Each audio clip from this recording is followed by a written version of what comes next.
మరి ఈరోజు శాంతికి ప్రతీకైన మహాత్మా గాంధీ గారి జయంతి జరుపుకునే ఈ సందర్భంలో తెలంగాణలో పెచ్చరిల్లుతున్న అశాంతి, అభద్రతా అభావం, అరాచకం గురించి మాట్లాడాల్సి వస్తున్నందుకు చాలా బాధపడుతున్నాం. నిన్న హైదరాబాద్ నగరం నడిబొడ్డున హైడ్రా బాధితులకు రేవంత్ రెడ్డి ధనదాహానికి ప్రపంచ బ్యాంకుతో కుమ్మక్కయి ఆ నిధులతో ప్రజల జీవితాలను శిథిలం చేసి ఆ శిథిలాల మీద మరి మూసీ నదిని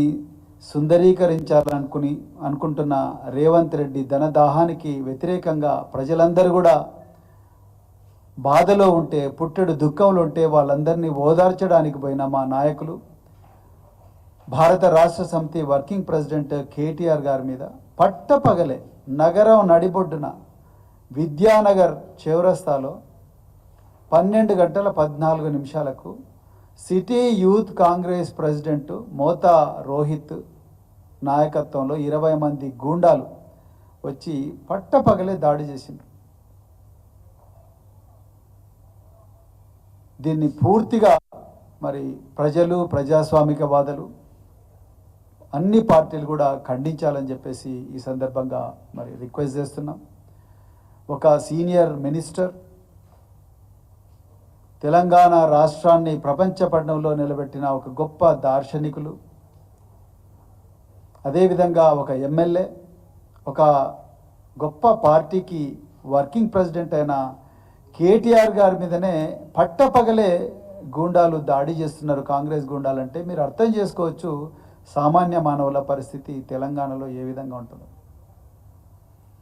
ఇలా విచిత్రం ఏంటంటే పోలీసుల వైఖరి ఒకవైపు హాస్యాస్పదంగా ఉన్నది, ఇంకొక వైపు ఆందోళనకరంగా కూడా ఉన్నది, అనుమానాస్పదంగా కూడా ఉన్నది.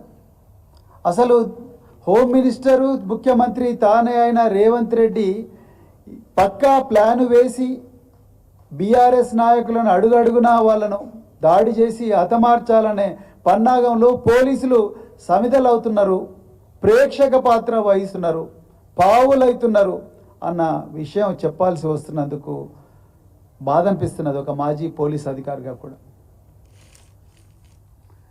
మీరు చూడండి, నిన్న ప్రజలందరూ, వేలాది మంది ప్రజలు అంబర్పేట నియోజకవర్గంలో శాంతియుతంగా పోలీసుల పహారాలను జరిగిన మీటింగ్, ఆ మీటింగ్ అయిపోయిన తర్వాత బయటికి పోగానే 20 నుంచి 30 మంది వచ్చి కారు మీద దాడి చేసిండ్రు. నేను ఒక్కటే ప్రశ్న అడుగుతున్నా నగర పోలీస్ కమిషనర్ గారిని, మరి కేటీఆర్ గారి మీటింగ్ జరుగుతున్నది, మీ స్పెషల్ బ్రాంచ్ పోలీసు వాళ్ళు ఉన్నారు, అక్కడ ఇంటెలిజెన్స్ పోలీసు వాళ్ళు ఉన్నారు, బయట 100 మంది లా అండ్ ఆర్డర్ పోలీసులు గస్తీ జరుగుతూనే ఉన్నారు, మరి 20 మంది ఎక్కడికెళ్ళి వచ్చిండ్రు?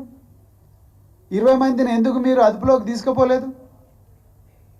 అదుపులోకి తీసుకొని వాళ్ళని నల్లకుంట పోలీస్ స్టేషన్లనో, లేకపోతే అంబర్పేట పోలీస్ స్టేషన్లనో, లేకపోతే గోషమాల్ స్టేడియంకో మమ్మల్ని తరలించినట్టు వాళ్ళని కూడా తరలియాలిగా.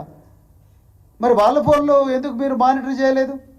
మీ స్పెషల్ బ్రాంచ్ పోలీసులు ఎక్కడ పోయిండ్రు మీ ఇంటెలిజెన్స్ పోలీసులు? ఏం సమాధానం చెప్తారు?